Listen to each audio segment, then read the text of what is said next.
Assalamualaikum warahmatullahi wabarakatuh. Halo teman-teman semua, perkenalkan saya Kifra Matika, kelas 1B dari Prodi S1 Bidan dengan NIM 6021031040. Pada video kali ini, saya akan membahas tentang perkembangan janin dan plasenta.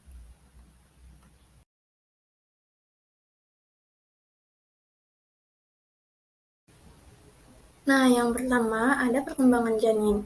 Periode janin dimulai dari permulaan minggu ke-9. Pada periode ini, janin tumbuh dengan sangat pesat, terutama pada bulan ke-1 hingga ke-5. Nah, lalu ada pertumbuhan kepala janin. Kepala janin tumbuh pada saat bulan ketiga dan membentuk setengah ppb. Lalu pada bulan ke-5, kepala janin ukurannya sekitar sepertiga ppt. Dan pada saat lahir, pertumbuhan kepala janin ukurannya sekitar seperempat ppt.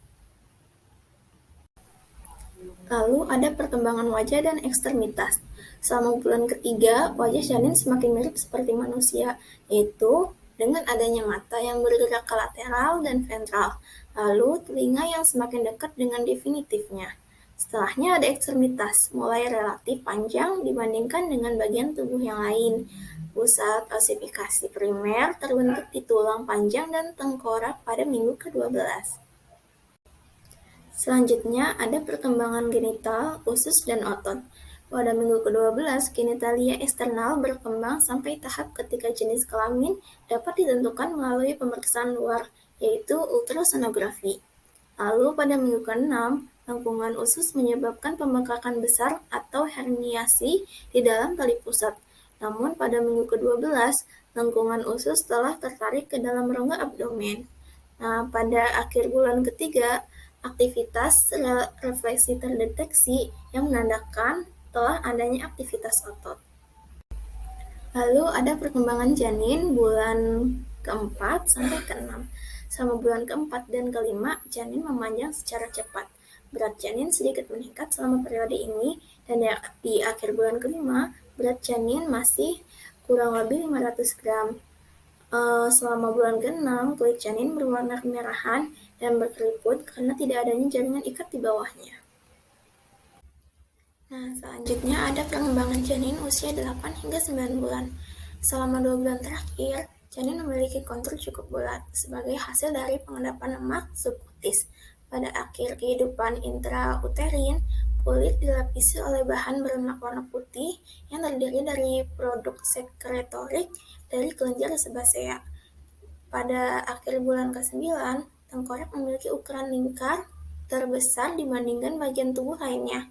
Karakteristik seksual tampak menonjol dan testis hari sudah berada di dalam skrotum. Nah, selanjutnya ada pengembangan janin usia 8 hingga 9 bulan. Selama 2 bulan terakhir, janin memiliki kontur cukup bulat sebagai hasil dari pengendapan lemak subkutis. Pada akhir kehidupan intrauterin, kulit dilapisi oleh bahan berlemak warna putih yang terdiri dari produk sekretorik dari kelenjar sebasea. Pada akhir bulan ke-9, tengkorak memiliki ukuran lingkar terbesar dibandingkan bagian tubuh lainnya. Karakteristik seksual tampak menonjol dan testis hari sudah berada di dalam skrotum. Perubahan dalam trofoblast.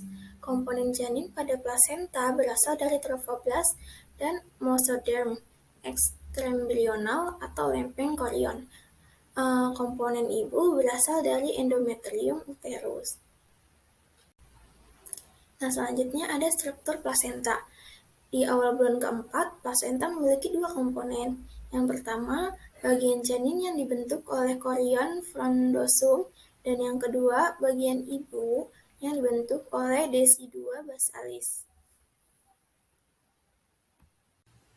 Nah, plasenta saat atrem, plasenta yang terbentuk seperti cakram dengan diameter 15 hingga 25 cm, memiliki ketebalan sekitar 3 cm dan berat sekitar 500 hingga 600 gram. Permukaan plasenta sisi janin ditutupi sepenuhnya oleh lempeng korion. Lalu ada fungsi plasenta. Yang pertama itu fungsinya untuk pertukaran gas, untuk pertukaran nutrien dan elektrolit, transmisi antibodi ibu, dan produk hormon. Nah, lalu ada rongga amnion yang terisi dengan cairan jernih atau encer, yaitu air ketuban, yang sebagian dihasilkan oleh sel-sel amnion, meskipun sebagian besar berasal dari darah ibu. Nah, fungsi cairan amnion itu untuk meredam guncangan, mencegah melekatnya udara ke amnion, memungkinkan janin untuk bergerak. Nah, yang terakhir ada tali pusat. Saat lahir, tali pusat berdiameter sekitar 1 hingga 2 cm dan memiliki panjang 50 hingga 60 cm. Tali pusat ini bentuknya berliku-liku sehingga dapat menyebabkan simpul palsu atau valsekma. Normalnya terdapat 2 arteri dan 1 vena di dalam tali pusat. Nah, teman-teman, cukup sekian dari saya untuk penjelasan perkembangan janin dan plasenta. Semoga teman-teman semua mengerti ya dengan semua apa yang saya bahas.